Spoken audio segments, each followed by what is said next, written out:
चला तर मग आज बनवूया मस्तपैकी अशा छोट्या छोट्या गावरान टोमॅटोची चटणी. तर त्यासाठी मी ते टोमॅटो कट करून घेतलेत. पॅन ठेवलाय, त्यामध्ये टाकलेलं आहे तेल,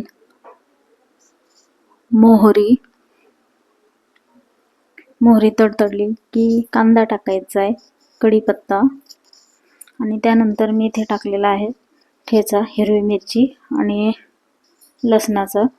तर ही चटणी जेवढी साधी सिंपल केली ना तेवढी छान लागते, खूपच टेस्टी लागते खायला. असे छोटे छोटेच टोमॅटो पाहिजे त्यासाठी पण.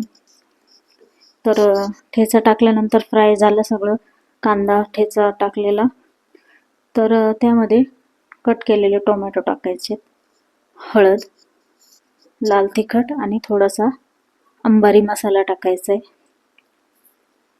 आणि चवीनुसार मीठ टाकून छान मिक्स करून घ्यायचं आहे आणि 5 मिनिटं फक्त झाकण ठेवून वाफेत आपण चटणी तयार करून घ्यायची आहे. या चटणीमध्ये ना तेल फक्त थोडंसं जास्तीचं पाहिजे, खूपच टेस्टी लागते ही भातासोबत, तर खूप छान. चला तर रेसिपी आवडल्यास